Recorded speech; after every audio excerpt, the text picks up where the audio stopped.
Welcome back to Crime Besties to another episode 47, Meg. We're nearly at the 50. We were asking last week if people have got suggestions for what they would like us to do for episode 50. So keep them coming in. We'd love to get your opinion on what you'd like to do for that number 50. Yep. It's a special one. It's going to be a big one. So you can DM us on Instagram or send us a message through Facebook, or you can send us an email at twocrimebesties, all one word, @gmail.com. Yeah. We're looking forward to heaaring everyone's suggestions, actually. Yeah, really intrigued what people... I love the suggestions people coming because today's episode is a suggestion one too, or from a listener. We're going to do the Claremont Murders today, nudes. We're here. We're ready for it. She's asked, I reckon, 100 times at least. At least. So we've actually nudes, got here. We are dedicating this one to you. Dedicated to you. Thank you for your suggestion. This is such an iconic case, I think, in Australia. So I was really looking forward to just going through it. I think we spoke last week about me telling you about the trial podcast to do with this. So the trial podcast was covered by the West Australian and I think it was like 7 News Media. They did a podcast together. It was really well done at the time. It was a really good podcast, it was a daily podcast that gave updates on the trial day by day, and it was absolutely fascinating. I loved it at the time, as in loved hearing all of the details. So, again, as we always say, if you want more detail, there's places to go because, this was a 7-month trial in the end. Yes. So there's a lot of detail that we won't be able to go through today. Yeah. We'll do our best, but that's it. So a lot to it. Before we get into it, how has your week been? What have you been up to? We were just having a chat before we clicked on, and I'm just getting frustrated with my substitutions in my Woolies order. Yeah, fair. Yep. Who's had that happen? Jeez, I sometimes they get it spot on. Yeah. But today not so much. So one of my friends at work, Louise. She's my work wife, actually. She just does blanket no substitutions because she got to the point where she was like, for God's sake, nothing they replace it with is what I actually want. So I'd just rather not replace it. Yeah. It's a real first world problem, isn't it? I like the substitutions because I purposely order the crap brand that I know they run out of a lot, and then you always get substituted with the better brand. And you don't have to pay for it. Yeah, that is a bonus. Yeah. No, so there's certain things I do just leave and on the odd occasion get a surprise. Yep. And I've got fussy eaters, so I definitely do a lot of do not substitutes on a number of items. But today just was the simple things that have been stuffed up. So we're just saying the pasta and apple juice. You think that's fairly easy to substitute or to leave alone. But to substitute macaroni for what I ordered was penne. I'm sorry. I'm not okay with this. Pull your finger out. Surely there would have been penne in another brand. And if my kids ate macaroni, then we'd be fine, but they will not. I'll take your macaroni off you. Send it your way. I reckon I've got a packet in my pantry at the moment that I've attempted a number of times with my kids and they're not eating it, so it's still sitting there. Okay. Which I've got to get rid of. So I'm not putting a bloody another packet in there to just sit there and look at me. No, for you to throw out in 5 years when it goes out of date. Exactly. Actually, I was cleaning out the pantry the other day. Now, I like a neat and tidy pantry. Oh, yes. So it's a semi-frequent clean out that I do or tidy up. I found 2 packets. You know those meal sort of sauce packet things. So one of them was I think it was a beef stroganoff kind of sauce packet. Yeah. One was an apricot chicken sauce packet. And they were used by, I think it was 2018 or something like that. So that would have where survived. did that come from? Where did it come from? That would have survived, probably 10 pantry clean outs. How many times have you looked at that and gone, oh, yeah, that's still in date, and put it back in there? Because I'm the same. I do regular clean outs. I like a very neat pantry. But, there's always an item where I go, geez, that is so out of date. And you're like, well, how does that got past me previously? I don't understand. Speaking of doing clean outs, when my grandmother passed away, so she lived in the country. She lived in very sort of remote, in a really remote area.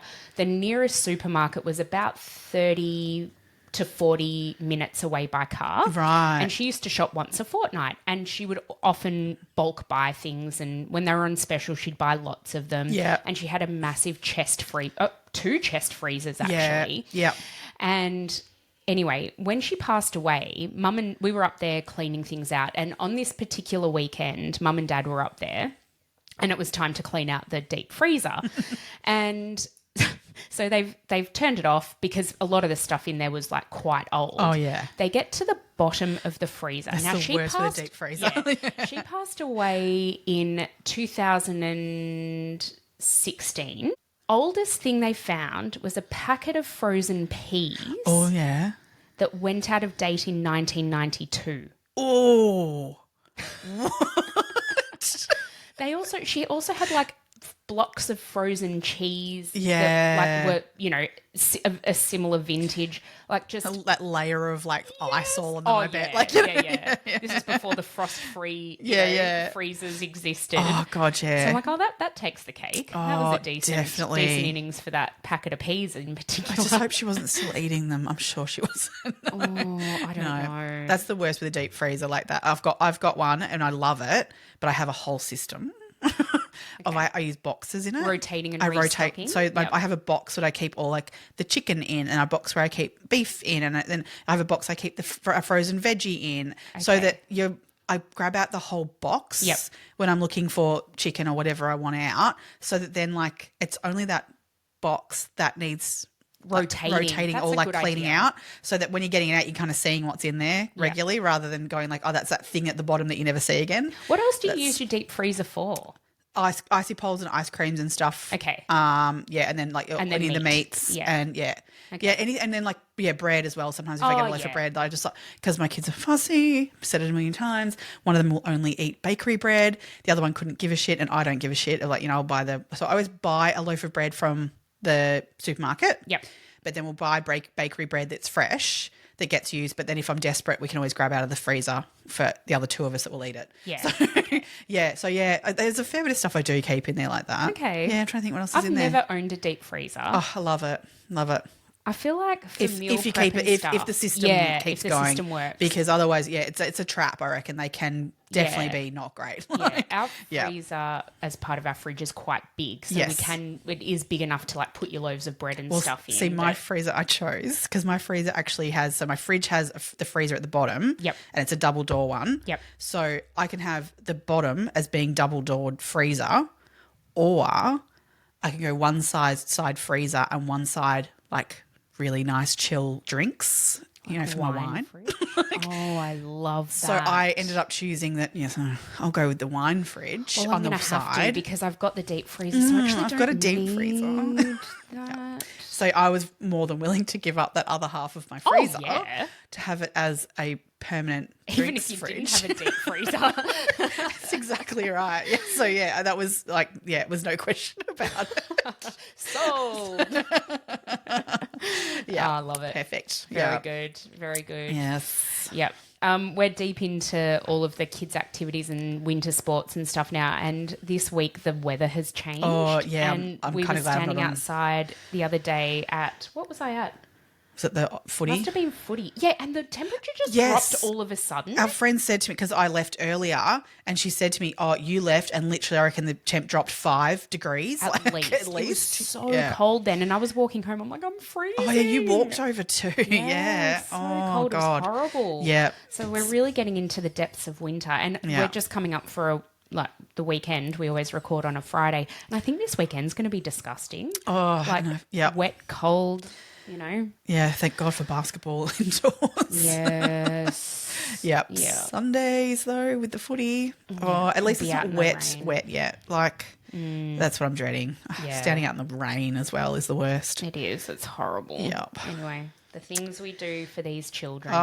Exactly. Yeah. Before we get started, I've just got one other shout out today, and that's to Josie. She sent us a really lovely message about our school shooting series and gave us some information on guns and the way that it works and storing them. So apparently you can't, in Australia, you can't store your guns at a gun club. You have to store them at home. So we didn't know that. Thank you for letting us know. But she was saying that if you do have guns in your home, it is it's right that you don't tell your partner the combination to the safe, like to keep it safe, and you always keep your ammunition separate and stuff like that. So thank you for that information, especially in Australia. It was something that we didn't know about. Yeah, I wonder whether those sorts of things are in America at all. Like, do they have any of those sort of regulations around the storage of the guns? Like, it's all one. We should have probably looked into Yeah, it. we probably I should don't look at know. it. I don't know. I know they don't that- seem to, from what I don't know what movies tell me. Like, But then you hear people say like getting something out of my gun safe. Yeah. So maybe it's not. but a is that just because regulation, or some people, do the right thing, or is there a regulation around it? Like, if you know, please let us know. Yeah. Otherwise, we will try and remember to look into it. yeah, because I know you can have a license, but you're not allowed to carry it around, and then you can have a license that does allow you to carry around, but there's no. I don't think there's any checks in terms of. I don't think you just actually, it was in that documentary around Columbine where I think Kmart stopped selling certain ammunition, but I don't think that's all ammunition or anything. I know they still sell guns though, but they just don't sell the ammunition. Well, I think they didn't sell the high caliber ammunition. Just your regular. Columbine. And that was only because in that documentary, like you can see Mike. Oh my God, I've just lost his name. Michael Moore. Thank you. They actually went to the headquarters of Kmart and they hounded them until they came out and went, right, we've made the decision. Like it was because he was there with a film crew every day for a shoving while. it down their yeah, throats. That's right. Yeah. Yeah. Need more of that, I reckon. Absolutely. I wonder if that still stands to this day. Yeah, that's what I was like. Columbine was that was so long ago. I wonder whether Kmart have reneged on that and selling it again or what. Know. I haven't. Yeah. Any of our American listeners, let us know. I'm intrigued. Yeah, Me too. It intrigues me entirely. That whole thing. Yeah. Yes. Yeah. I've had a fair bit of feedback from just people in our lives about the school shooting series that we did. Yeah. And people are like, I just forgot about the detail of it and just how bad they were, because you do hear about it all the time and you sort of think they're not that bad. So true. But, oh my God, they're horrific. Yeah. Yeah.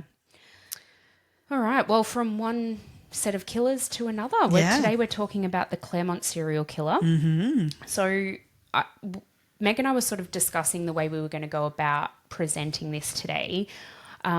What we do know and what we're going to work towards, and I think it's probably worth mentioning up front, is that Bradley Robert Edwards was the perpetrator of these crimes and, well, all bar one he's been convicted of. And we're going to go through each of the victims, and then we're going to go through what led to his arrest, and then sort of into the trial for these women's murders. Yeah. Yep. Sounds good. So the three murders that are attributed to him or were attributed to him, I guess most commonly there's a lot more out there that potentially could be, but anyway, that's something we can get to later.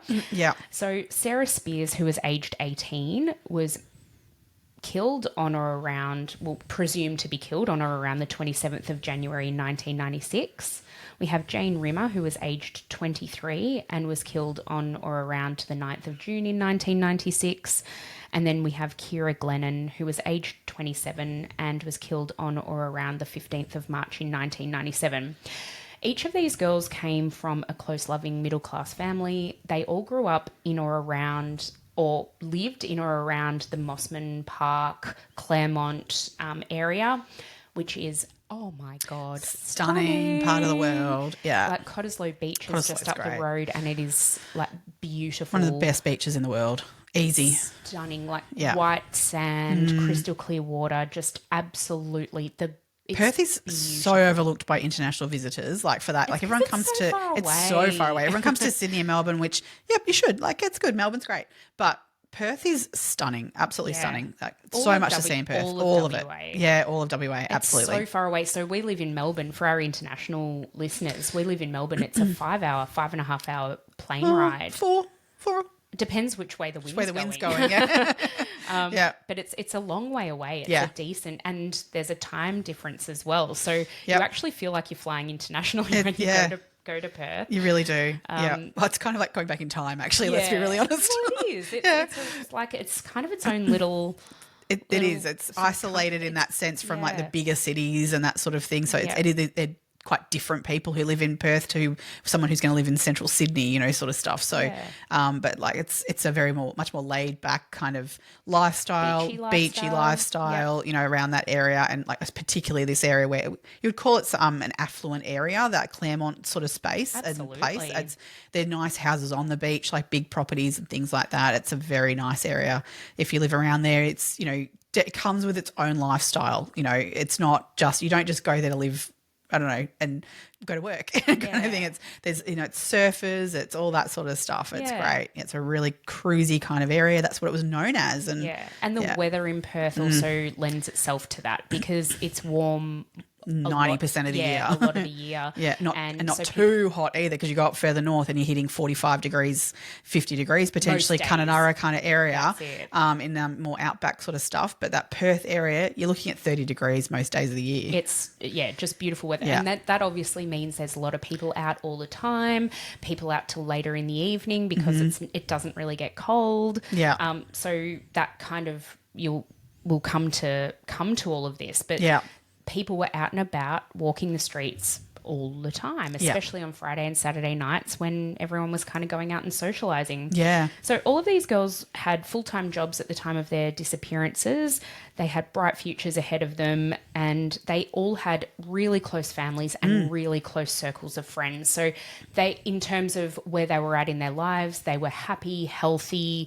You know, there's certain circumstances that we'll get to for each girl about where they were at in their lives, but it's, you know, their futures were robbed from them. Absolutely. And they all had really, really bright futures ahead of them. So the first victim, and she was actually the youngest victim in this as well, her name was Sarah Jane Spiers. She was the first to go missing. Her father, Don, was a shearing contractor in rural WA. Her mum's name was Carol, and she had a sister named Amanda. As a lot of kids in these sort of like rural communities do, when it came time to go to high school, her mum and dad decided to send her to the main city, to Perth, to go to boarding school. Yep. So she went to, I think it was Iona Presentation College in Mosman Park, and she actually made friends with so many girls at school and became really, really close with a handful of girls in particular who kind of became like her family because she was a boarder. She would go to her friends' houses for dinners and stuff like that because she didn't have her mum and dad close by. So she had friends who became like family to her during this time. After graduating, she attended secretarial school and she got a receptionist job at an engineering consultancy in Subiaco called BSD not long after she graduated secretarial school. From all accounts, she actually did an amazing job there. She was she was made for this. She was organised. She had everything sorted. She was a really good typist. She just had a natural ability for that skill set for sure. At this time, she was sharing a flat in Subiaco with her sister Amanda. So her sister was older than she was, and they decided to share a flat together.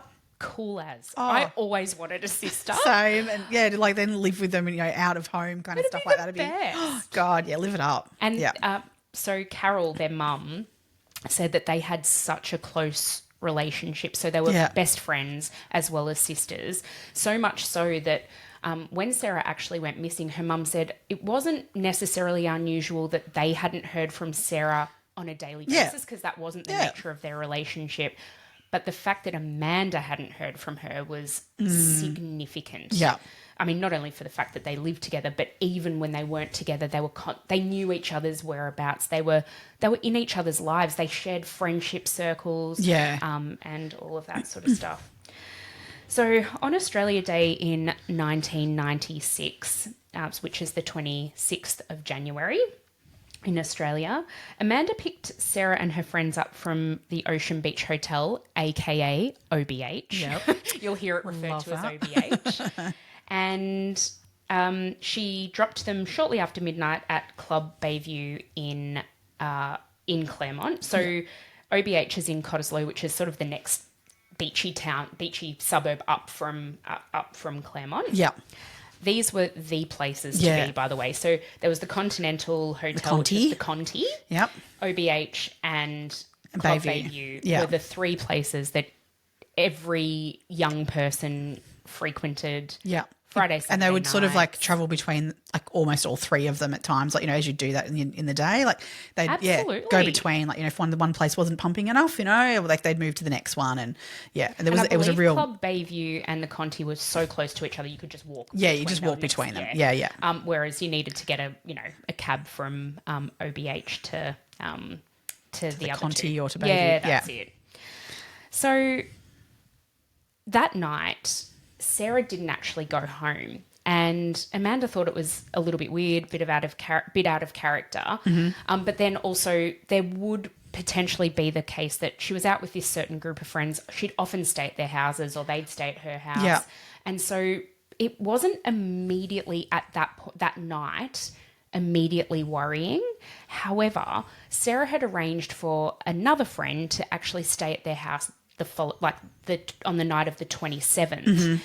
And when she wasn't home to be there for that friend coming over, which was prearranged, Amanda really freaked out. She's like her at she all. Would never do this. No. Like, she wouldn't leave her friend high and dry and stranded. No. So Amanda actually contacted their dad, and their dad was like, okay, I mean, can you imagine?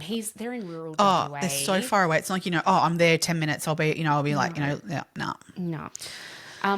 So they've obviously then reported her missing to the police. And to the police's credit, I mean, I think their thought immediately wasn't that she'd been murdered, but because in the area, that's just not what was the norm by any means. That was not that wouldn't be their first thought. Yeah. So I think the police immediately looked at her as a missing person. Absolutely. Yeah. And to their credit, they did that straight away. They started investigations straight away. Yeah. Not expecting like that she'd sort of come to ill will. They really thought she'd show up and be like, oh God, sorry, I met a guy or overstayed my welcome at someone else's house or something like that.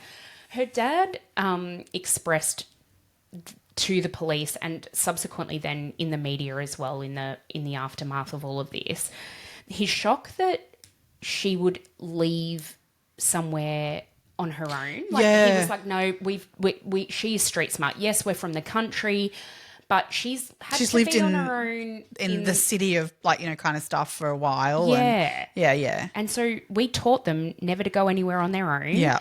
To be street smart, to you know, look out for dangers when they're out and about. Yeah. And so he said, you know, he can't believe that she would have gone anywhere on her own. But as it turned out, she did.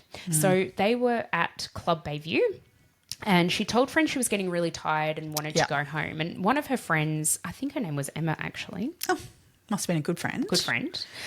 She said to her, oh, I'll come with you. And apparently Sarah was like, no, I'm please fine, don't worry, I'm fine, you stay.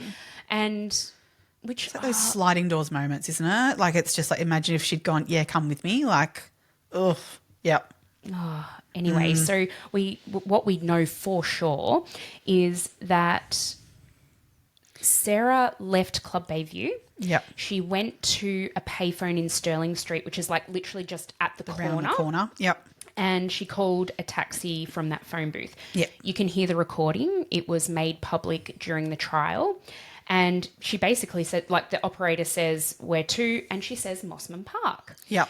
Now, this kind of threw investigators when they found this footage, this recording, because she didn't live in Mossman Park. Yep. She lived in South Perth. What they then found out throughout their investigation was she actually that day, so during the day of the 26th of Jan, had been over to a friend's house, and her friend wasn't actually home, but her friend's mum was home. Mm-hmm. They lived in Mossman Park. Right. And she'd stayed for 2 hours chatting with the mum, right. even though her friend wasn't there. Love that. And the mum said, oh, what are you doing tonight? And she said, oh, we're going out in Claremont. And the mum said, oh, instead of getting a taxi back to South Perth, you're more than welcome to come and stay here. You know where the spare key is. Right. So she'd obviously planned to take her up on that. Yeah, take her up on that, right. And this is also why Amanda wasn't immediately concerned, because she probably had told her, I might stay at the friend's house. Yeah. The mum's offered, I think the mum's name was Anne, has offered to have me stay over. Yeah. And again. And if that's something that they regularly did with staying over, you wouldn't be concerned when she wasn't there that night. No, you'd be like, oh, she's chosen not to spend the extra money on a taxi. Yeah, and fair enough. Fair enough. She was only 18 years old. She probably didn't have a massive amount of disposable income. Absolutely. So this phone call was made to call the taxi. I think it was about 2 a.m. Is that right? Yeah. The taxi driver gets the dispatch order and he said he was there within 2 minutes. Yes. Now, this man, he was a Czech driver from the Czech Republic. Yep.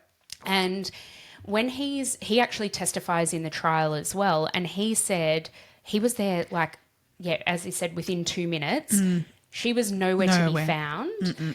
And he said that wasn't uncommon. People would often call a taxi and then want to go past and you pay all that. Hail it down. Or someone else goes, no, just jump in with us. Oh, okay, yeah, sure, jump in. There's no one there when you get there as a cabbie. Yeah. Then he said he did a U-turn, picked up another fare and went on his merry way. Never thought anything of it. Absolutely.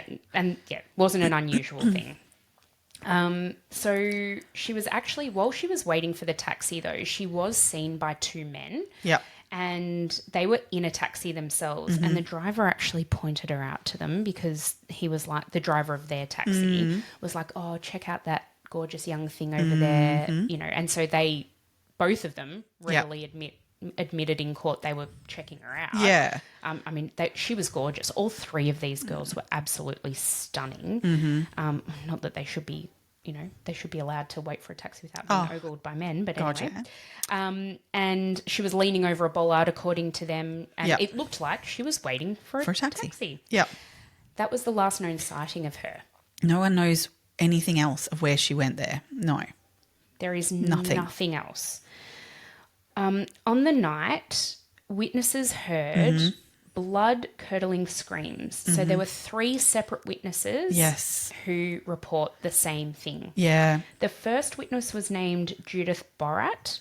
She lived in Fairlight Street in Mosman Park, which was sort of like a street back from the main road through Mosman Park, from what I can gather. Yeah. She was a slightly elderly lady, but she must have been awake at the time because she doesn't, in her testimony, it doesn't say anything about her waking up to the screams, so maybe she was already awake.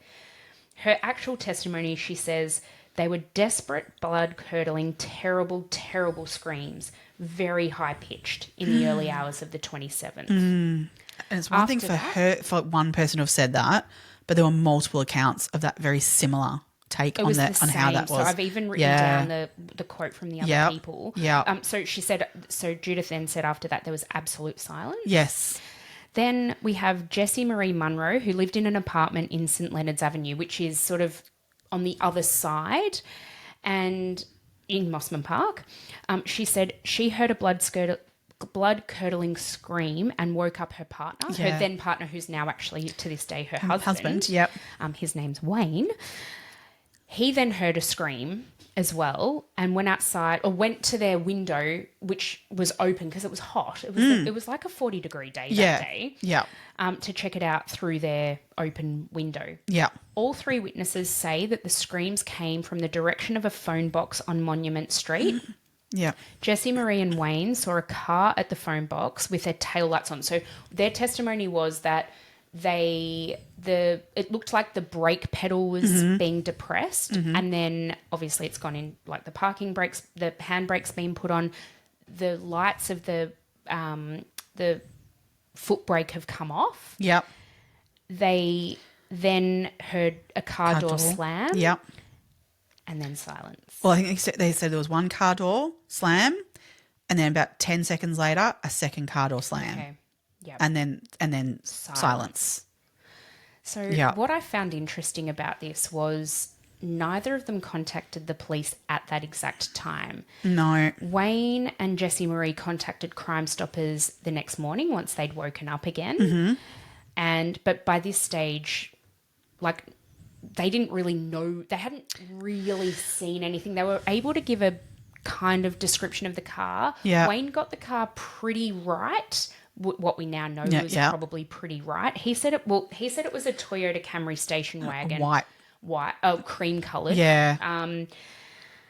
It was actually he said it was a Toyota Corona station wagon. It was actually a Toyota Camry station wagon. Yeah, but pretty close. Yeah. But Judith didn't actually report it until a week later. Right. Because it was playing on her mind. Yep. And she was like, and so she actually called Crime Stoppers as well. Yeah. And reported it through there. So their testimony was heard during the trial, but, they, aside from what I've just said there, they didn't really have any other evidence to give. No. But I think it goes to the fact that, something happened in that Mosman area. Park area. Yeah. And they didn't find anything, did they, when they, like the following day or whatever, when the first witnesses called that? Did they search that area? They went to the phone box. Yeah. So they sent uniformed police, but they didn't find any evidence around there at all, no. Having said that, it wasn't like the forensic team went there. It no, was just local cops. Just uniformed cops checking it out. Untoward around. Yeah. Which... at that point, they probably, I guess, the next morning for sure, she hadn't been reported even missing yet. Not yet. No. So, looking around for something that you don't even know what anything's possibly occurred, not even linking up the two. Yeah. Yeah. Yeah. Oh, God. Imagine if they'd called the cops on the night. I don't know. Would it have made a difference? Would it have made a difference? Who knows? Yeah. But guys, if you see something, say something. If you hear a blood-curdling scream in the middle of the night, call the cops. What's the worst that can happen? They go check it out. Yeah. Nothing's there and that's that. But awful. Yeah. But he was clearly organised in what he was doing in that sense. Like if he left nothing behind too, no evidence of anything. I think we're going to get to all of that soon. Yeah. So we actually know nothing else of Sarah Spiers. Her body to this day has never been found. I can't imagine how that must make her family feel. Yeah. We'll get to the way this was presented. Her case was presented in trial a little bit later on. So the second victim was Jane Louise Rimmer. She was 23 years old at the time of her attack. Her mum, Jenny, dad, Trevor, brother, Adam.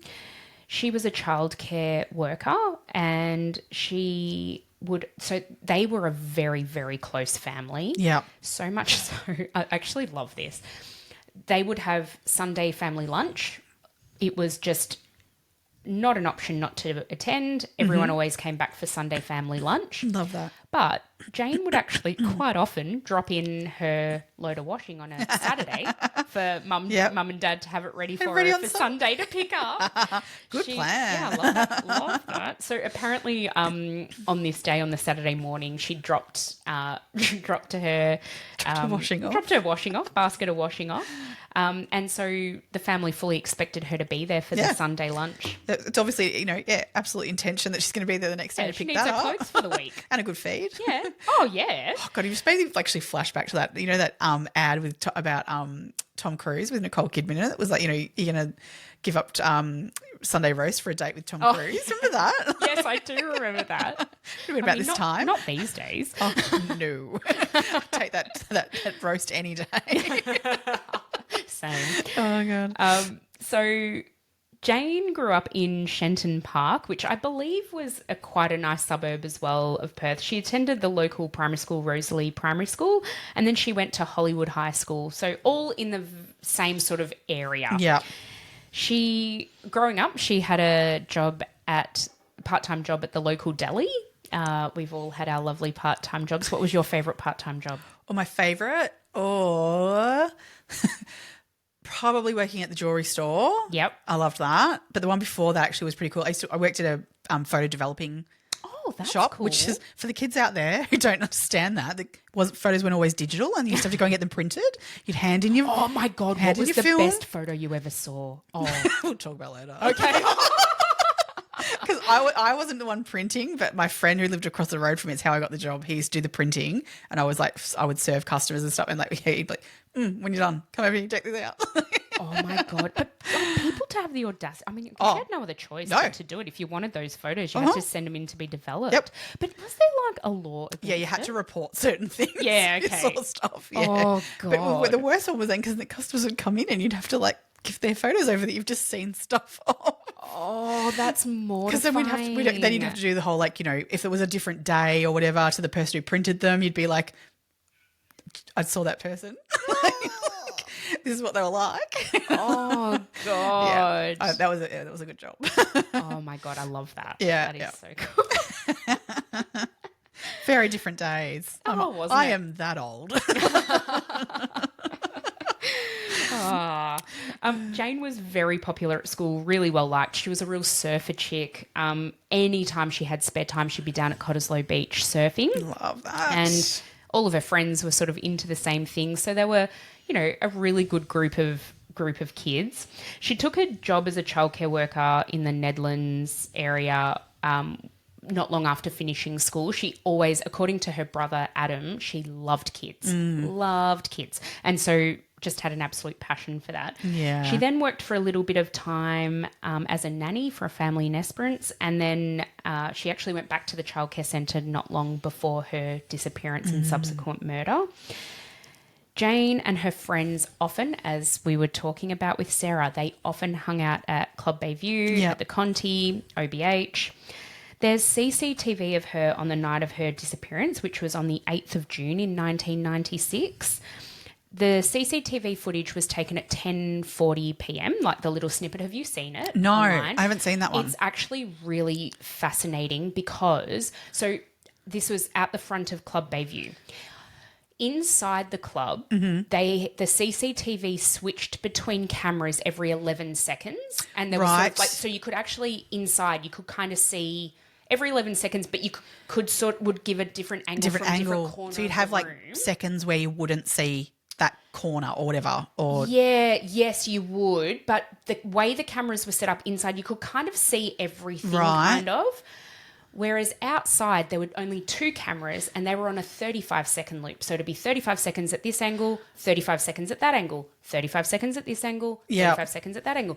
And in angle A, let's call it angle A, you could see Sarah. She'd come out of the club. You could see her waiting out the front. Right. In the second angle, though, you couldn't see her really. there, You could kind of just see the side of her head, actually. Okay. You couldn't see her face. Yeah. At one point, a man comes up to her and you can see her face. She's like kind of excited or happy to see this person. We don't know to this day who that person is. She's kind of like chats with him for a few seconds and then he goes and greets the bouncers or something. And she's then standing there on her own. We assume waiting for a taxi. Anyway, so then in that footage you can see her. It then switches to the other angle where you kind of can't see her now. She's kind of stepped out of the frame of that. Yeah. It then switches 35 seconds later back to that first angle And she's not there. Oh, that's sickening. Oh, God. Now, I guess the presumption is that she's gotten into a taxi. 35 seconds or not less than. Like, you know what? You also, in the B angle, in the second angle, you can't actually see a car pull up. But you can if see it was the road. on the... Oh. Now, nothing majorly untoward must have happened because there were multiple people standing there. Yeah. There were security guards standing out the front as well. Yeah. So what actually has happened, we don't actually know. You got to wonder, okay, so this person or whoever, is taking her, right? Are they that well organised that they know these things about the cameras? Or are they just fucking lucky? I don't know. Time will tell. Yep. Actually, I don't know that we ever actually get a full answer to that. But the organisation is certainly something that comes into play. Absolutely. Earlier that day, Jane had gone to have her hair done. So it was just a wash and a blow dry at the local salon. She was wearing blue jeans, a nice top, and a jacket. Jeans and a nice top. Jeans and a nice top. What are you wearing tonight? Jeans and a nice top. It was just like, everyone's jeans and a nice top. Jeans and a nice top. Yep. Yeah. My go-to nice top when I used to go out was this black sparkly number. Yep. Love that. That would be so you. Yeah. I loved that top. I don't even know what happened to it, actually. We all had that favourite one. Yeah. Yeah. Yes. And she was also wearing a Guess branded watch, silver watch. Oh, I had a Guess watch that point too. Oh, I think they were the in thing. They were actually. the in thing. Yeah. Yeah. Yeah. She'd gotten a taxi to meet her friends at OBH and then they all decided to jump in another taxi and go to the Conti for the rest of the night. Oh, it's just terrifying. That night, 45 kilometres... So, actually, sorry, just going back just a little bit. She actually... A similar situation to Sarah. She was like, oh, I'm getting really tired. I think I'm going to go home. She'd had a busy day at work. I mean, if you're a childcare worker... Oh, kill me now. You'd be exhausted. Yeah. So she said to her friends, I'm going home. I'm so tired. And her friends were like, oh, we'll come with you. And this is the thing what gets me with this. Like, in it, these are these two girls, responsible. You know, I'm like, I'm not going to be the one going home at 2 a.m. I want to go home early and get a good night's sleep. These aren't, you know what I mean? That they're doing the right thing. And they're the ones who end up like this. Not that anyone deserves this, but they're just girls with their heads screwed on, like, they've got their life that they want to, they've got things they want to do the next day, and they're not going to write themselves off or whatever and continue partying. And I don't know anyone who'd do that. Oh God, no! How irresponsible. But yeah, you're absolutely right. Like, these girls are. I mean, they're just going about their lives. You shouldn't have to ever be worried about anything. Being out like at night and stuff and partying wasn't their be all and end all. There was other things to do, kind of stuff. They were looking out for themselves, going home. And so this happened like 6 months. This day was 6 months after Sarah Spiers went missing. So I feel like, and at this stage, Sarah Spiers was still missing. Yeah. Nobody actually knew what happened to her. In their minds, it would have been like, there was a girl who went missing from this area. But it's removed in that it's one person, and maybe she had something going on, and she's not been found to be dead. Like, she'd be living her life in Broome or something, and like something like that. Who knows? She could be 18-year-old off having fun. So in their minds, they weren't in an issue. It wasn't a problem. It wasn't that. That's yet. Exactly right. Yep. So that night, 45 kilometres away in Wellard, two people heard a loud, high-pitched female scream, which stopped abruptly, like mid-scream. Then silence. Yeah.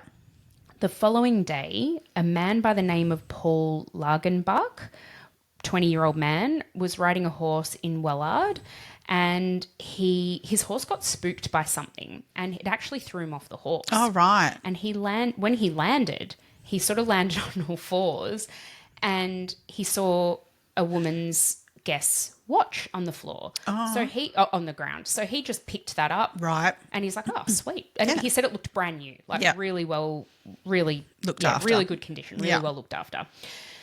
Little did he know that Jane's body was actually right there, and he didn't see it. I assume that's probably what spooked the horse. Yeah, the horse would have known that. He wouldn't have necessarily, because, I mean, at that point, I guess it sounds awful, but the body wouldn't have been smelling yet to him, but the horse would have picked up on that. So, I can guarantee that's exactly what the horse was reacting to. Yeah. Because it took another 2 months before her body was found there in Wellard, which is just awful to think. I mean, he must have felt terrible he didn't find her immediately, but having said that, how awful to have found her too. I don't know, which one would you prefer? Yeah. Yeah. On that Sunday, so Jane's obviously failed to turn up for family lunch and to pick up her washing. Yeah, well. And her mum decided to go to her flat, saw that Jane's car was in its normal spot, so she fully expected Jane to be in the flat, had just maybe she was sleeping in or something. Yep, not feeling well or something like that. Yep. No Jane. So the family immediately then called the police. As you said, a couple of months later, on the 3rd of August in 1996, a mum and her kids were driving in the Wellard area, and they spotted a rooster on the side of the road, and the kids wanted to chase the rooster. As you do. So the mum said, go for it.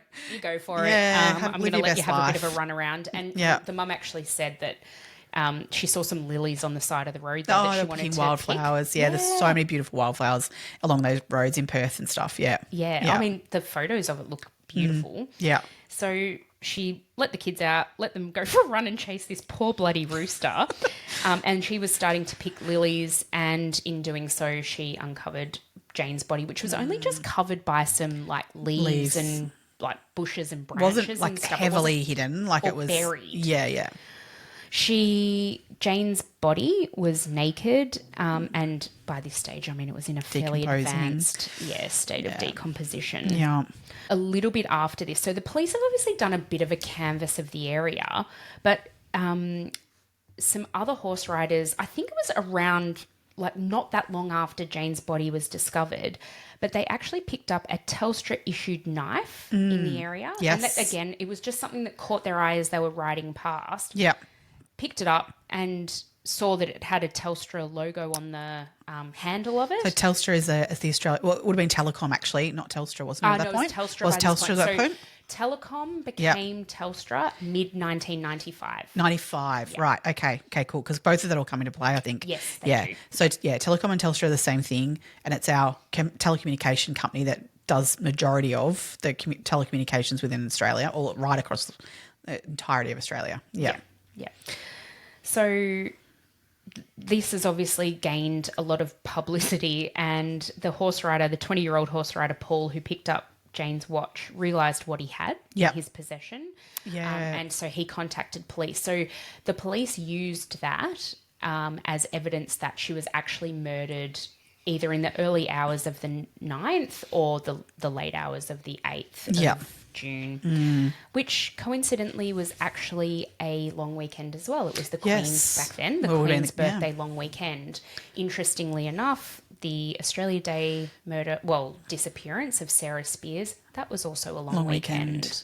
It's just an interesting little coincidence or not, or we don't know. Yeah.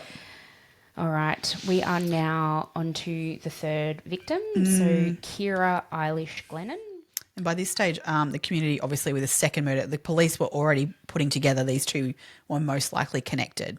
They'd already sort of used the words around the community that was potentially one person, potentially, was out and about, and that people should be on the lookout and taking more care of who they're interacting with.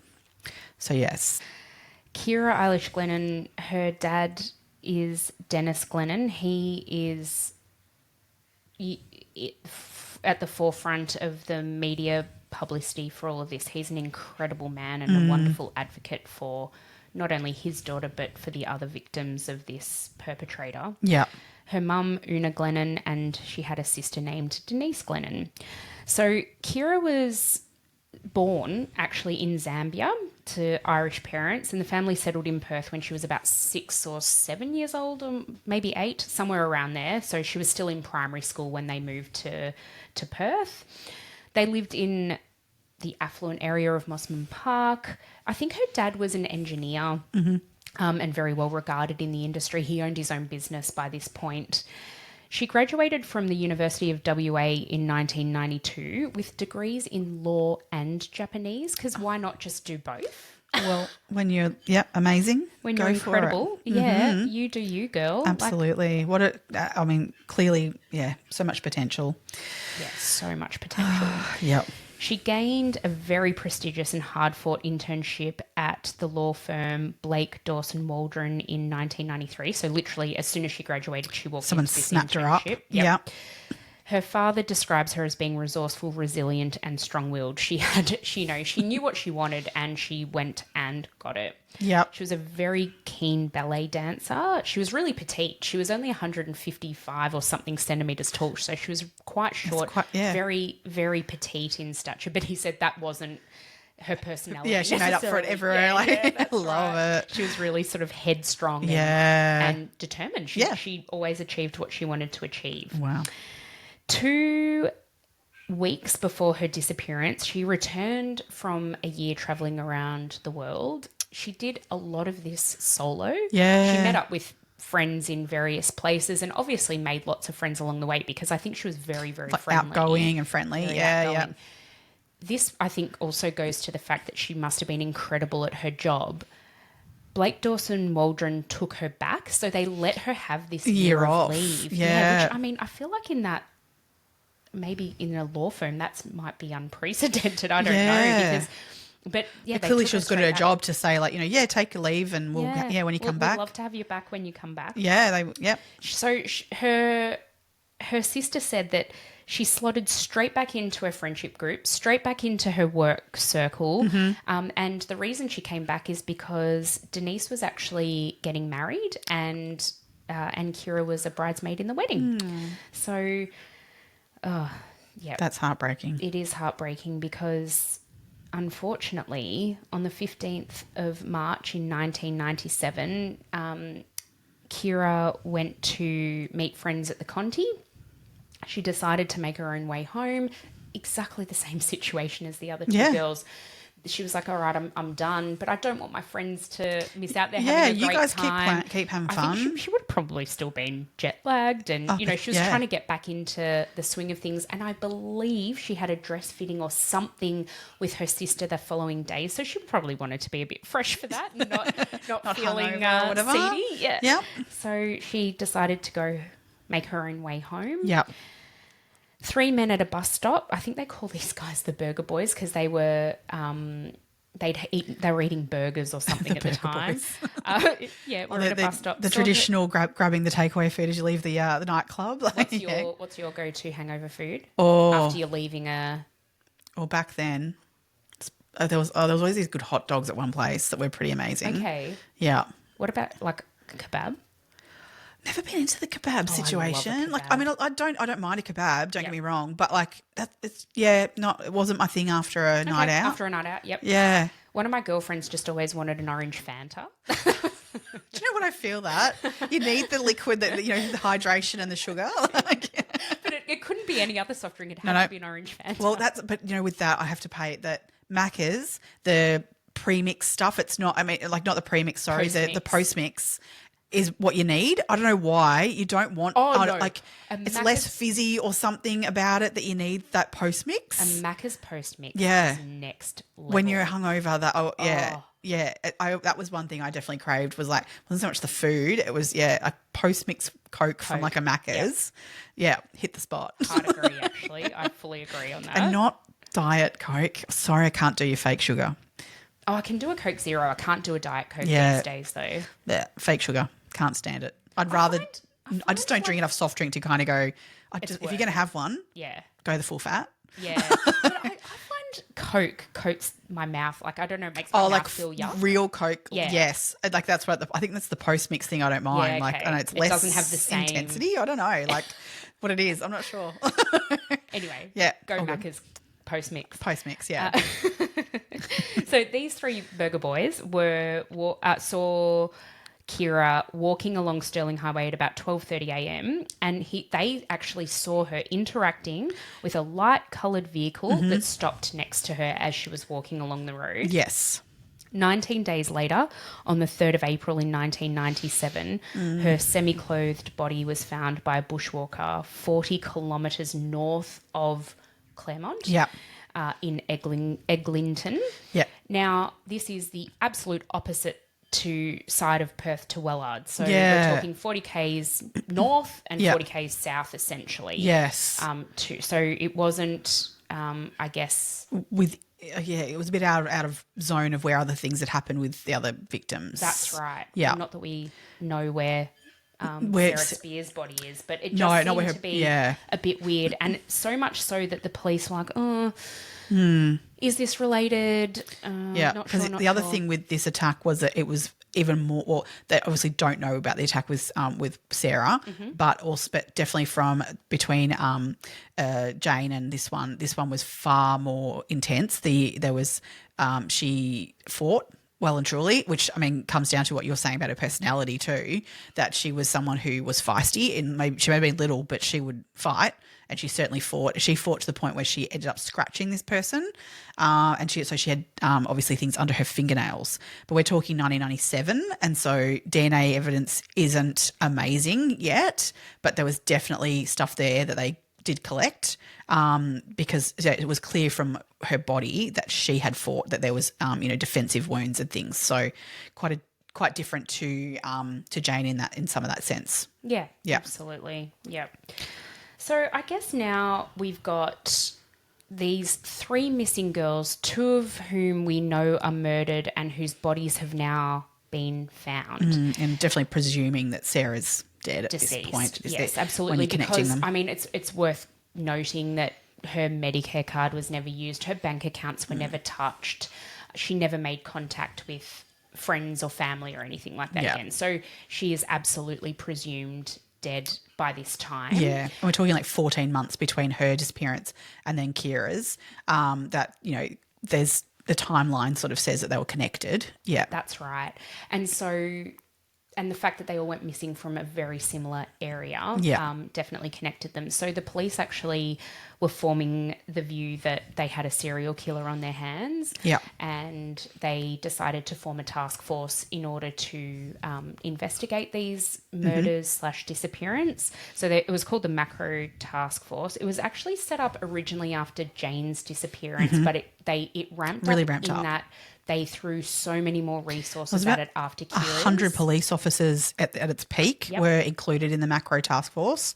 So a lot of bodies on this job and a lot of brains putting together. So, I mean, look, we wouldn't have an outcome to this if that Macro Task Force hadn't been put together, and the amount of people working on it.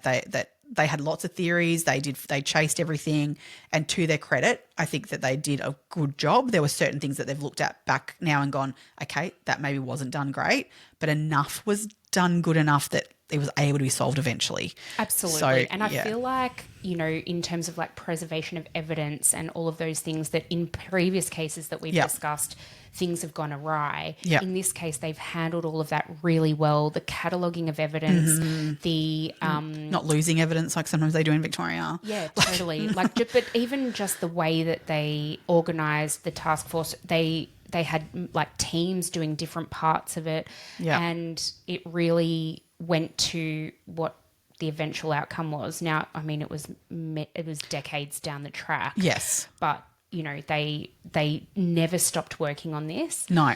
So I think the first line of investigation for them was taxi drivers. Because in all instances, all girls said to their friends before they left, I'm going to get a taxi home. Yeah, and obviously we've got the call from Sarah Spiers particularly confirming that so they definitely were thinking, well, this sounds like it could be a taxi driver which, a woman on your own, you think you're safe, you're getting into a taxi at this point, that, it was a fair way to go in terms of looking at, okay, are these women getting into taxis and this taxi driver's taking advantage of the fact that is he actually a taxi driver, or is he just pulling up and seeing these girls and he's got his car marked that way? And then, so there was a lot of things that went on at this point in terms of regulating the taxis too. It actually sparked a whole overhaul of the entire industry to ensure safety of everybody from taxi drivers. Turns out wasn't a taxi driver, but I mean, I think that was amazing what came out of that in terms of safety. More and more need that now. We've got other companies coming into play where back then it was only limited to a very few taxi companies. But yeah, they overhauled what kind of if there was. I think it was a certain level of, if you've had convictions, of certain convictions, you couldn't be a taxi driver. Also, if there was, you couldn't just decommission a taxi car and leave it marked. It had to be completely redone so that it was clean of all taxi signature on it, so that people couldn't be picked up by cars that were mismarked. Yeah. So the way they did this was incredible, but they asked for taxi drivers to volunteer DNA samples.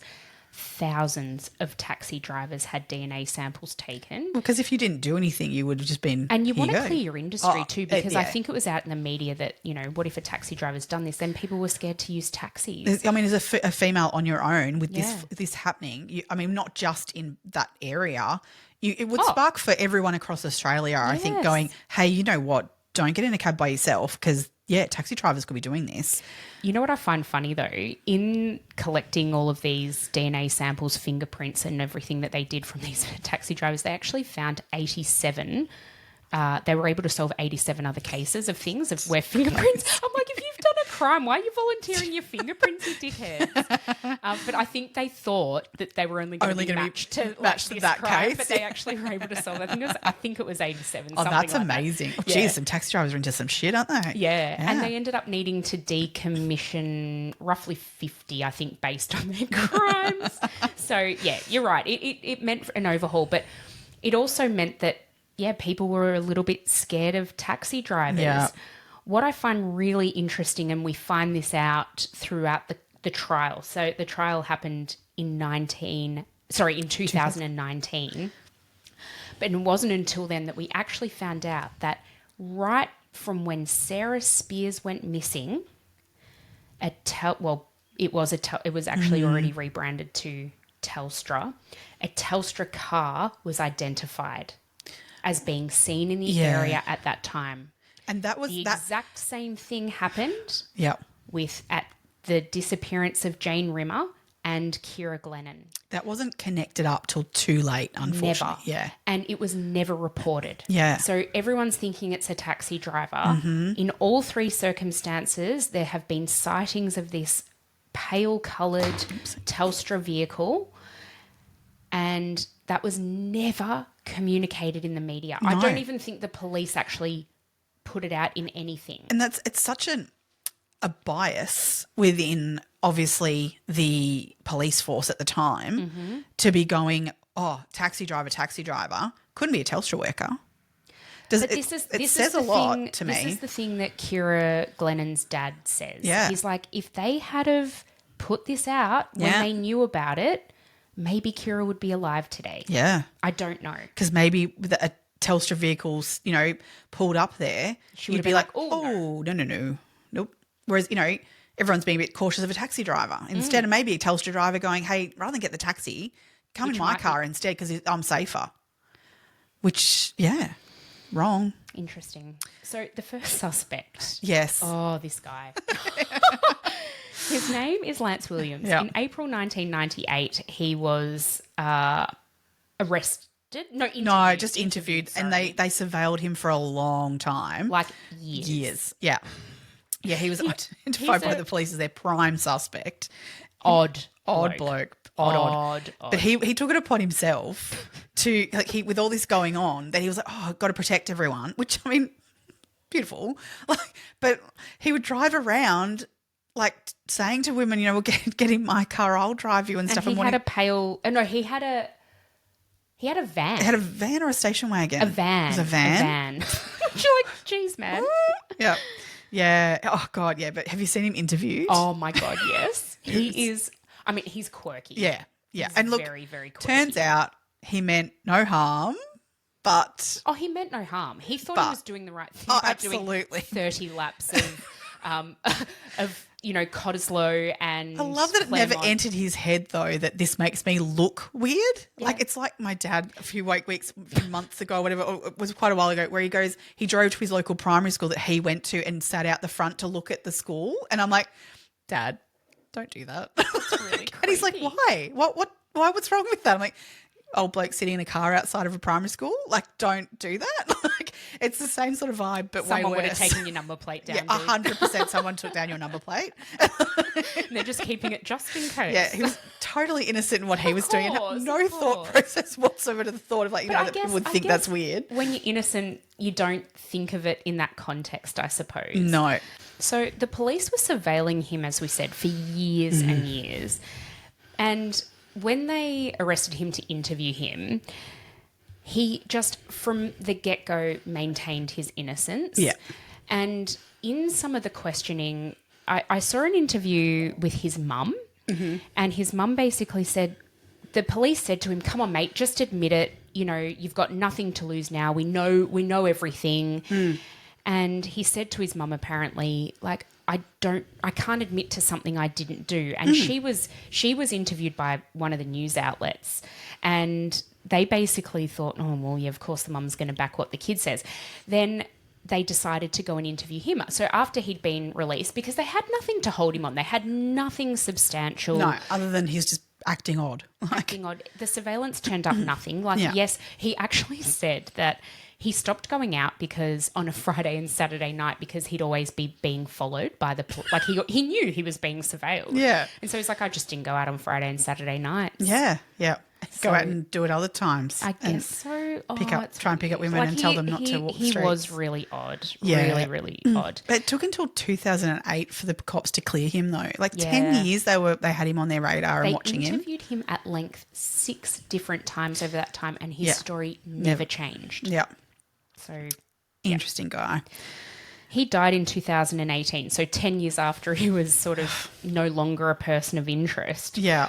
So, I don't know, I guess he had 10 years of freedom towards the end there. But I think it was very limiting for him. He was a public servant, and he said he'd go to work, come home, and he was kind of a bit of a recluse in the end because of all of this and because people thought it was him. Yeah, yeah. It was it was made fairly public. Yeah. And, that they had someone on there that they were looking at. Yeah. And it wasn't him. It wasn't him. Yeah. It's not illegal to be a weirdo. Yep. Just a regular run-of-the-mill weirdo. Yeah. That's it. In 2006, a British guy, Mark Dixie, was on their radar of being a potential suspect, but he was ruled out pretty quickly. So he'd murdered other people though. So, but yeah, no, he wasn't the guy either. And then didn't they, for a little while, they had Bradley, oh my God, Edward? No, what? Oh my God, now I'm getting my serial killers mixed up. Yes. Murdoch? Yeah. On their list? Was it Bradley Murdoch? I think it was. They had him on their list for a little while, but then they ended up ruling him out. Oh, that's right, because he was actually in prison not for Sarah Spiers, but he was in prison over the time that Jane Rimmer and Ciara Glennon when they disappeared. Yeah, yeah. They had, I think they ended up having over 100 suspects on their list at some point. Yes. And obviously were working to eliminate as they went through. Yeah. It wasn't until December 2016 that they arrested Bradley Robert Edwards in relation to the murders of Jane Rimmer and Ciara Glennon. Yes. Now, we were talking about this before we hit record because the mechanism by which they arrested him is really fascinating. Yeah, yeah. Now, is it worth now going back a little bit? I think we should go back as to why this triggered that. Yeah. So, do you want to start that one? All good. So this was in 1998, wasn't it? The Karrakatta. 1988 was the first one. Yep. So in 1988, he we now know, and he has admitted to and has... Yeah, he pled guilty to that one. Pled guilty to. Yeah. The rape of a 17-year-old girl at Karrakatta Cemetery. He was 19 himself at the time. Yep. Yep. So he basically... she was walking home, I believe. He took her, grabbed her from behind, grabbed her shoulders, put a muffle in her mouth. That one actually... No, what you're talking about is 1995. Oh, no, sorry. Sorry. We've got to go back. So 1988... he broke into an 18-year-old's home. Yes. Sorry, yep, in Huntingdale. Sorry. All good. Absolutely. So again, still Western Australia. He was wearing a women's nightie when he broke in. And a kimono. Yeah, and a kimono. And after he was caught. The father actually caught him in the act. And he was wearing black stockings. Yeah. Yep. Okay, you do you. So anyway, in the moment of the father sort of broke into, found, because she was screaming and all this. So he fled from that scene. In fleeing from the scene, he left behind a silk kimono, and on that silk kimono was semen. So they had DNA. So this is 88 though. So DNA is not really a thing yet, but good policing, they did keep that evidence. And they stored it correctly, and it was put aside. So nothing can be done with it at that point. But this became it's his first known violent attack that is known. A couple of weird things about this one, right? Yeah. So first of all, he knew her. Yep. He'd been to high school with her. He was friends with her brother. Yeah, so he was 19 and she was 18. So they were very in the same age bracket. And he'd been to their house, as into the front door, but had never been officially inside. But somehow sort of roughly knew the layout of the house. Now, her recollection of this is fascinating to me. So this happened the night of Valentine's Day. Yep. So she'd spent the entire day with her boyfriend. She'd made her boyfriend shave in the morning, and because they were spending the day together, and she said, I wanted to kiss him a lot. It was Valentine's Day, so I made him shave in the morning. I love that for her. Anyway, by the end of the day, they'd actually had a bit of a disagreement, and the boyfriend left the house. So I think they'd gone to bed or something already, but they'd had a disagreement, and he left. Yes. She was asleep in bed, and she felt someone get into bed, and she assumed that was her boyfriend him coming back to apologise or whatever. So she thought it was a bit weird because he was rougher than she would have expected him to be. Yeah. Putting his arms around her, holding her very tightly. Yeah. She then thought that he'd put the doona cover kind of over her face, but it was actually a rag that was put over her face to try and muffle the sounds. And when that happened, she kind of reached behind her to feel who it was or what was going on. And she felt stubble on the face. And she's like, oh, and that immediately shocked her in because she'd made her boyfriend shave that morning. Yes. She was like, oh my God, that's not him. She called out for the dad, and that's when the dad caught him in mid-act. You're right. Yes. And was there something on the rag that like something a little bit to make her potentially, was there a smell to that rag or something that she was like, sure, because I remember hearing her say something else like, I've tried not to breathe then because I didn't want to breathe in what was on the rag or something. Right. Okay, I'm not sure. I'm not sure about that. Yeah. But I know like in further perpetrations of things, he always used a rag to either shove in their mouth to stop them from making a noise. Yeah. Yeah, crazy. Awful. Sorry, I got those two mixed up. I'm sorry about so that. 1988, that was that occurred. There was then another incident in 1990 where he was actually convicted of this one. So he attacked a social worker at Hollywood Private Hospital, and it was an awful, aggressive attack in the hospital. He pulled her into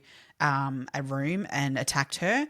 He didn't quite get to any sexual act on her or anything like that. There was people that were able to intervene, and she escaped him, but he was convicted of that assault.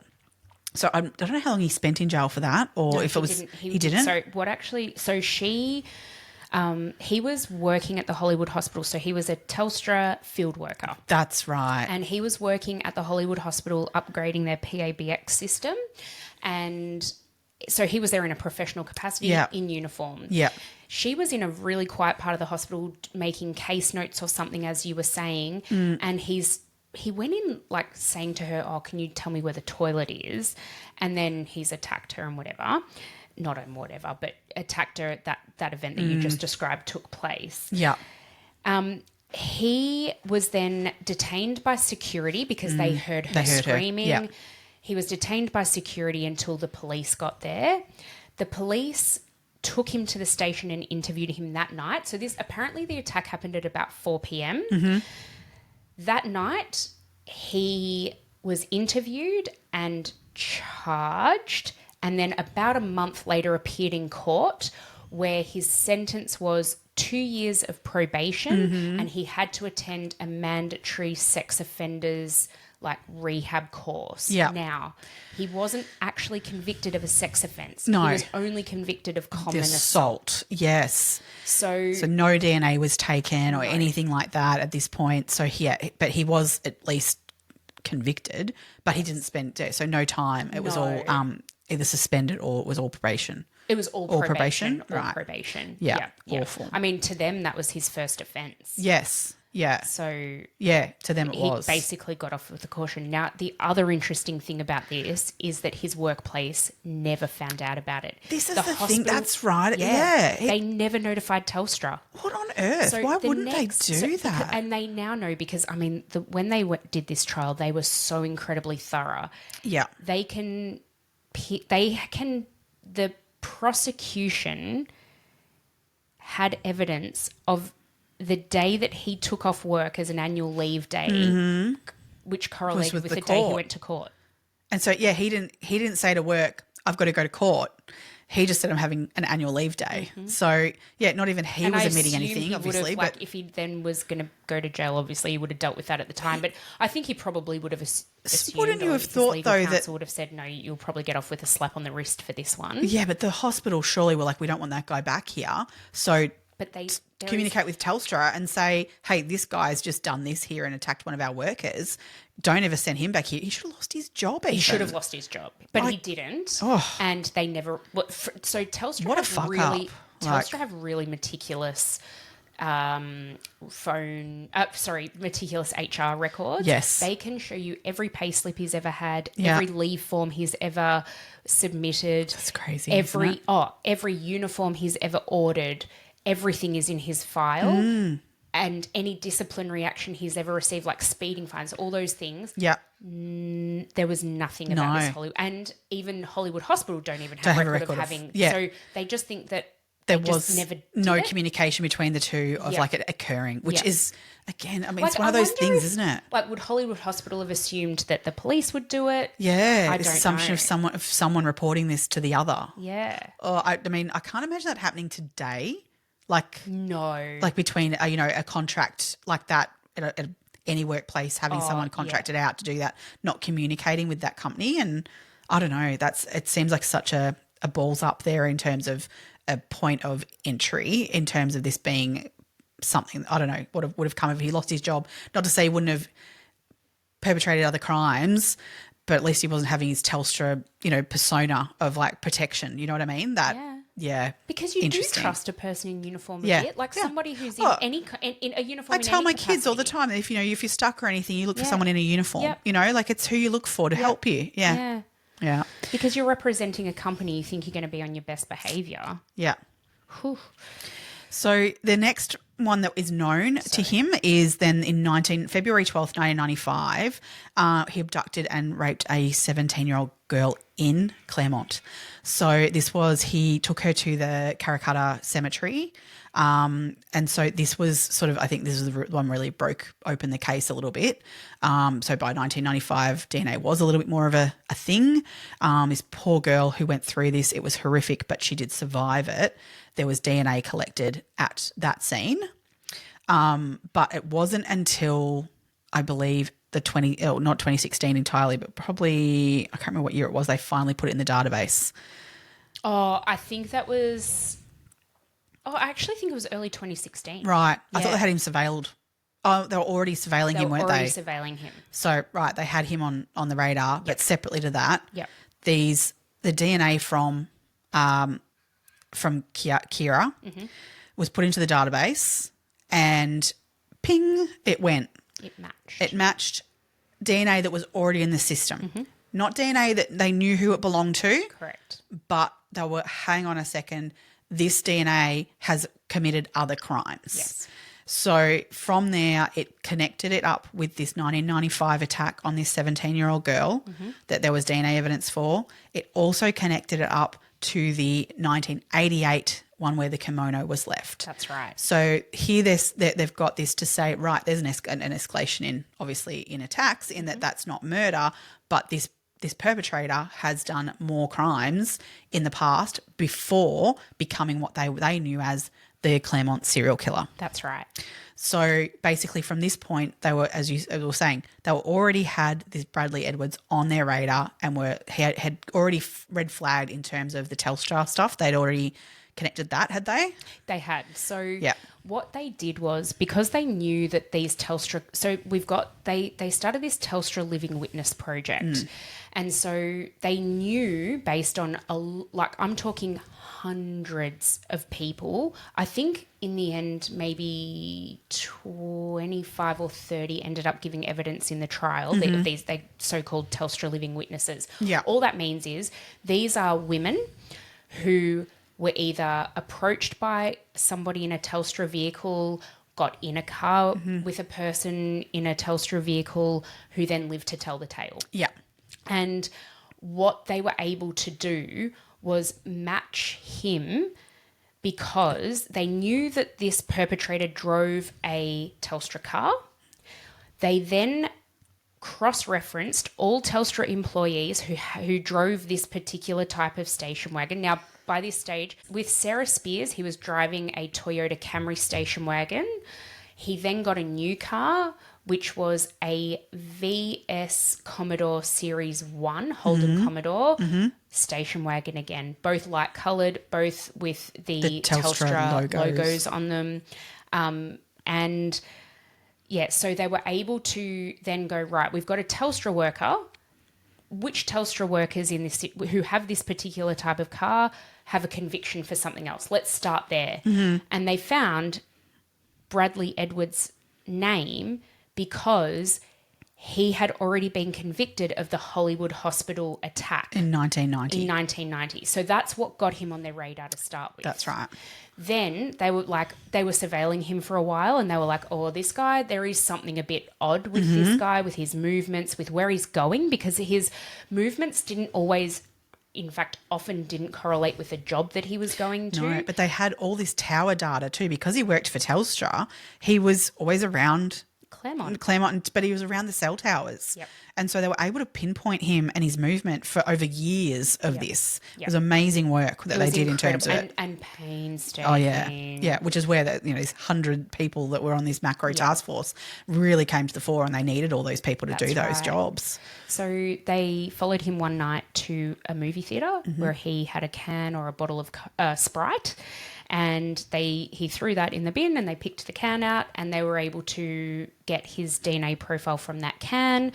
They then obviously ran that, and it pinged bing, bing, bing, a bing. match. So that's how they were like, right, we've got our guy, let's arrest him. Yep.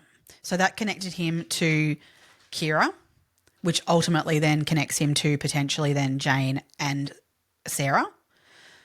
But it definitely connected him to those previous ones of 1988 and the 1995 attacks where women were survived, but there were assaults. That's right. So they originally arrested him and charged him with the 2 murders of Jane and Ciara because obviously we don't have a body for Sarah. That makes it a far more challenging case.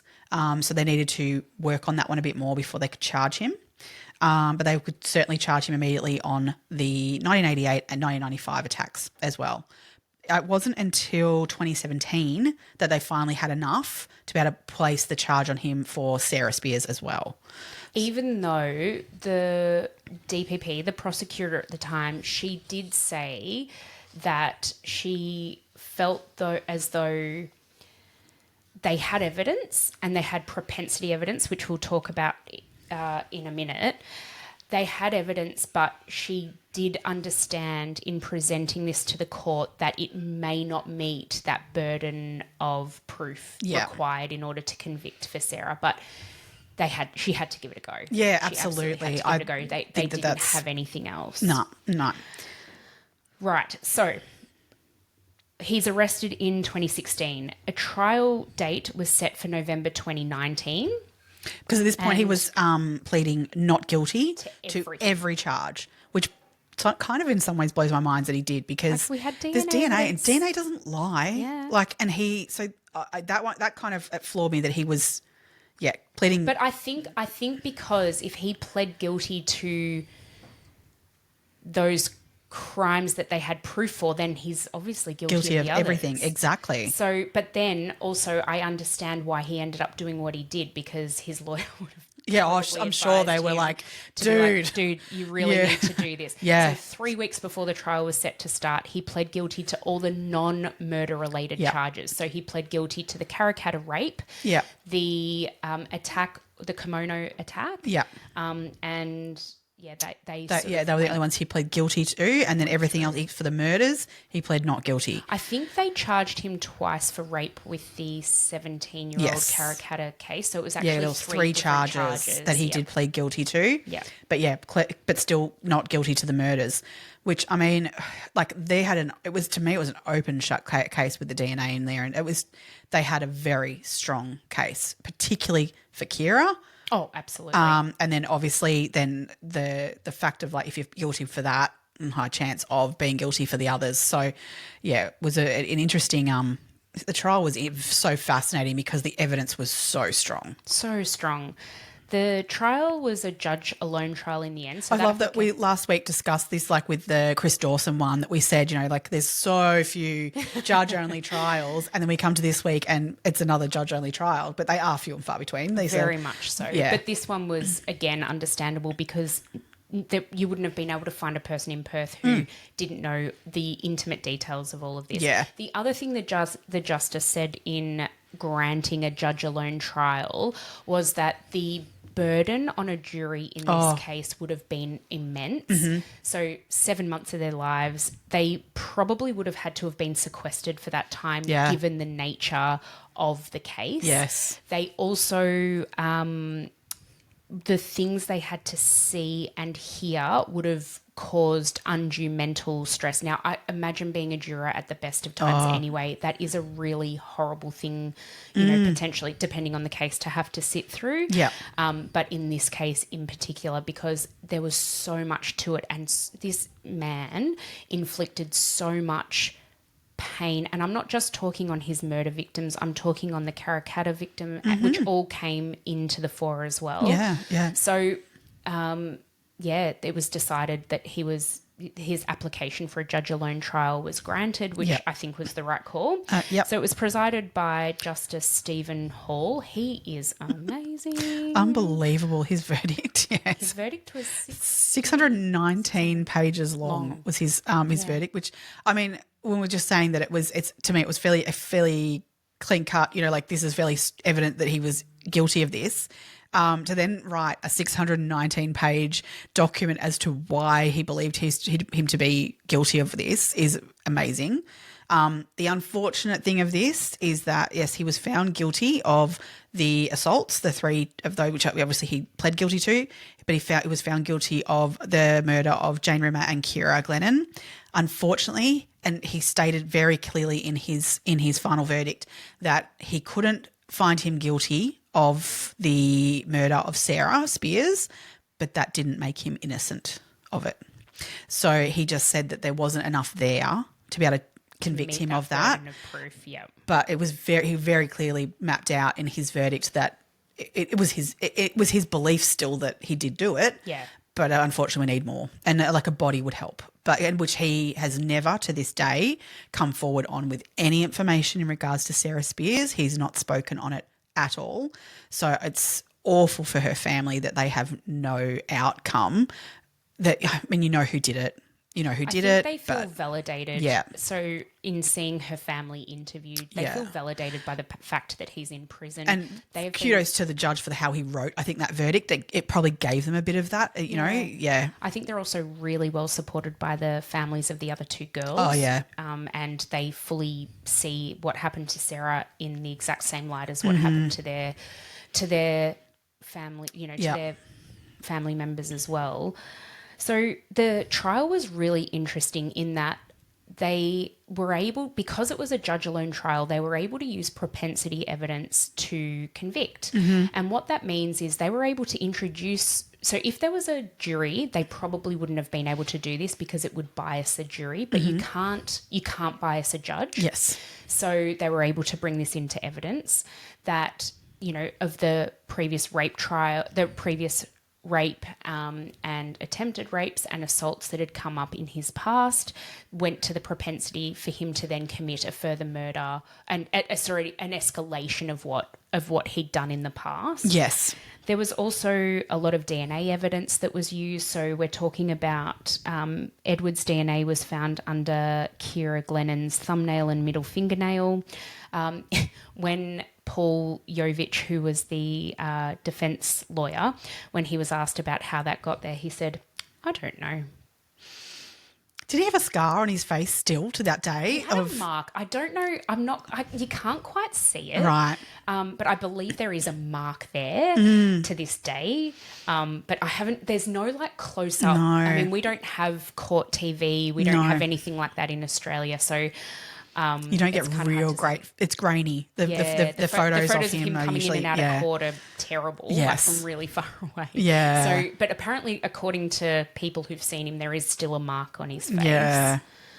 Fucking good. Well, because obviously there was a big gap between 1997 and 2016 when he's arrested, and there were no further murders in this light. So interesting why it stopped, and there's a lot of sort of ideas around that. One being that he did get married shortly after Ciara's murder, which people is taken that maybe the marriage then fulfilled certain desires that he had, and therefore murder, he wasn't seeking it out. Another idea of being that with the ramping up of the police, the media, it spooked him, and the fact then that Ciara managed to overpower him at points, obviously to the point where he was injured in that, and got scratched so badly that whether he would have known at that point, oh God, there's evidence now under her fingernails, I don't think that he was cluey enough to put that together and go, that body now contains evidence and links to me. But certainly the idea of oh crap, maybe I could get, have one of these attacks where someone sees me and gets away, that maybe gave him a fright. So therefore he, backed away from some of these attacks. The prosecution also say that the 3 attacks coincided with 3 emotionally distressing events in his life. Yes. Yeah. The first one being the breakdown of his second marriage. Yeah. So he was married twice before the perpetration of all of them. Yeah. So it's a really weird situation. Totally. So his first wife, they just kind of grew apart and whatever, they left and that sort of was what it was. One of the time points, they say that one of the emotionally distressing events was he'd actually gone to spend time with his first wife's family on Australia Day, and he'd invited his first ex-wife, to go and watch the fireworks with him, and she said no. They say that was a bit of a blow to his ego, and that was when he perpetrated the first crime on Sarah Spiers. That's crazy, isn't it? That's triggered him enough to go, like, I'm going to murder somebody. Like, that's right. The second emotion, so this is now for the Jane Rimmer case, the breakdown of his marriage. So this is so fucking weird. This is what his second wife says anyway. He got a computer, as in Bradley Edwards got a computer, and he then would spend a lot of his time on the computer doing fuck only knows what, honestly. Well, yeah. And so much so that they weren't spending any time together. And so she then found this bloke who she worked with, and they became friendly, and he had 2 kids, and she owned a horse, I think. And so one day she decided to invite the co-worker and his 2 children to come and ride the horses, and one thing led to another. Next minute, the co-worker has moved into the spare room. That's right. Oh, I do remember this from the... And then it gets better.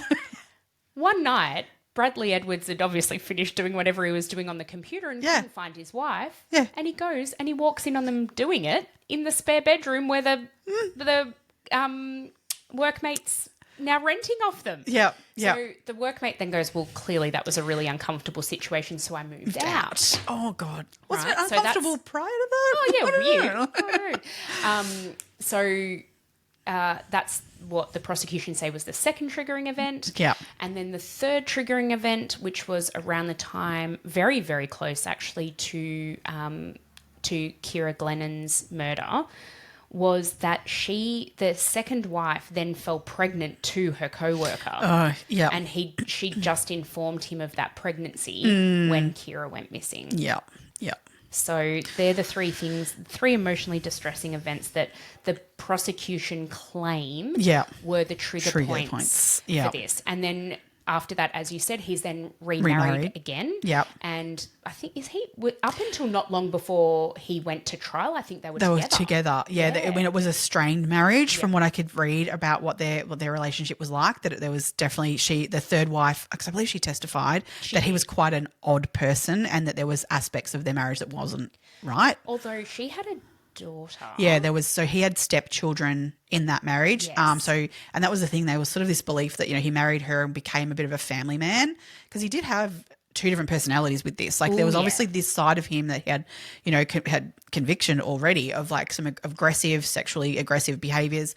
But in his typical life, day to day, the family man, he was quiet, but unassuming, and so people just assumed he was. Wasn't he like a little athletics coach or something, like a football? Yeah, he was involved. Got in involved with, I activities. think, the third wife's children in that sense, or child. That he was, actively participating in the community. Just makes you go, what? Yeah, big time, absolutely. The other thing that I really found fascinating during the trial was the fibre evidence. Yeah. So there were 98 fibres found on the bodies of Jane and Ciara and the 17-year-old rape survivor. Yeah, all the way back to 1988, the same fibres. Oh, no, sorry. This is the rape survivor. So the 1995 rape. Yep. So they were able to... Now... What was the brand? Hard Yakka, I think it was. They made a special fabric only for Telstra workers in a in a colour they called Telstra Navy. Mm-hmm. They never made any other item of clothing. You couldn't just buy it at a retail shop. They had this fabric specially made for the Telstra uniforms. You couldn't buy it anywhere else. Nope. The fibres that they found were fibres from those particular shorts. Mm-hmm.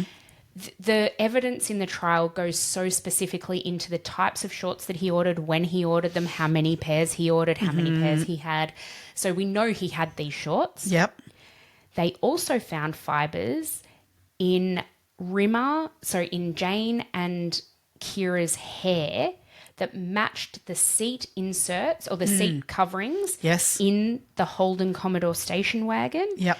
And fabric from the floor, like the actual carpet floor. Yeah. Which is amazing when you think about that. This isn't like that he's perpetrated these crimes and a couple of years later they're taking him to trial. 20 years between that occurring and putting that to trial and having that level of evidence is amazing. Amazing police work, an amazing ability to, store that all there, not knowing at the time what they're storing. They had no idea. They were just doing it to one day this was all going to come together, and it did. It really, really did. Yeah. It's incredible. As you said, amazing police work. Yeah. Amazing. So obviously, as we say, on paper, with what he's been convicted of, it looks like he didn't commit other crimes, right? But this is a man who potentially we look at and go, there's potential here that he committed other crimes that we're unaware of. There are 3 particular ones that people look at. There are potentially more than that, but there are 3 other crimes that people look at that really are questionable as to whether or not he could be the perpetrator of these. And they're dotted across the timeline, really. So we've got Julie Cutler, who was 22 years of age, and she was a student who she left the Hilton Hotel in Perth of a function that she was at, and she went missing in 1988. So, I mean, that looks like he obviously perpetrated other crimes in 1988, but so she's never been found again. Another one was Lisa Brown, who was a sex worker, and she went missing in 1998. And there are aspects of her disappearance that link to where he was at the time, and also potentially that, it reads the same way in a lot of ways to the other 3 serial killing murders. I think this is one of the ones that they sort of think he might be a perpetrator of because they do have that cell phone, That's pinpoint. Exactly. They know where he was, and he was in the area of where she went missing from, which so there's strong evidence there, but not enough to convict and things. So, and then the last one, which is Sarah McMahon, she went missing on November 8th, 2000. So, again, never been found, but again, cell tower information and things like that put him in the area. There's reason to believe that he could be linked to that as well. But he sits in jail and says nothing. Yeah, so I find it interesting that his defence lawyer, Paul Jovich, did not call any witnesses at trial for him. He also didn't testify, which I totally get. Oh, yeah. He should not have testified. No. And even in a lot of ways, I think Paul Jovich was quite respectful of the people he was cross-examining. There were many witnesses, especially family members, and the witnesses who had, who he'd pleaded guilty to their crimes, he didn't even cross-examine them. No. He chose not to. So I think in the world of defence law, he was actually quite respectful, probably knowing what the outcome was going to be, and just, his job, I guess, was to throw doubt. So his whole case was to basically throw doubt into the DNA evidence, because that was the only thing he had even a slight chance of potentially winning on. Absolutely. So what he said was, and this was true, but it wasn't beyond, to the point that was beyond a reasonable doubt. So all of the DNA was tested in a laboratory called PathWest, and some of the DNA was actually contaminated by the scientists who tested it. Yep. And so he just used that as an argument to potentially throw doubt, but that didn't discount the fact that Bradley Robert Edwards' DNA was still there. Like, you can be really, really careful but still have, your DNA potentially mix up with something when you're working on a Yep. sample. So that didn't really go anywhere. They didn't have anything else much to defend on. I mean, you can't argue with then the fibres and, you know, and then witnesses. They tried to argue the fibres. They had an expert from the US come over, and I think the prosecution had a fibre expert come over, and in the cross-examination of him, they tried to throw doubt into it, but he was really staunch in his testimony. He basically said there is no way this could have come from anything else. No. So what do you do with that? Yeah. Oh, man. Yeah. Well, he rots in jail. He was sentenced to life imprisonment with 40 years non-parole, but the thought is that he will never see the light of day. I highly doubt that if he did actually make it to the age of, what would he be, 90 something? Something like that. By the time he is eligible for parole, the case for him to get to gain parole at that point, I think would be pretty slim. I don't think he'll get parole even then. But so he will live out his days in jail. I hope he's having the worst time ever. Me too. Suck it. Because he got 20 years roaming the streets after doing those murders, let alone potentially others as well. So, nope. No, mate. Nah, man. Nope. Rot in hell. Absolutely. Absolute piece of shit. All right. Good job. On that note, what have we got next week? Next week, I'm looking forward to this one. We are going to be looking at Chappelle Corby. We might have a little treat in there for you too. Stay tuned. That one will be I'm really looking forward to this one. Yeah. And you know what? This was like one of those cases that divided Australia. Totally. People have very strong views on this. Either way. Yeah. It'll be a fun one. A funner one. Yeah, to definitely research. funner. And at least there's no death, I guess. Yeah, that's it. That's it. Yeah. Very good. All right. Well, thank you everybody again for joining us. We are just loving putting out this podcast every week. So please keep listening, liking. If you haven't already subscribed, please do so. Yes. If you'd like to buy us a coffee, you can do so at buymeacoffee.com/2crimebesties. Keep sending us sending the stuff. messages. I'm love loving it. Absolutely loving it. Yep. But most importantly, hit that follow button on whatever platform you are listening to us on. Rate us, comment, bring it. Bring it. Yeah. Oh, good. Well, we'll see everyone again next week with our Chappelle Corby story. Stay curious, crime besties. Bye.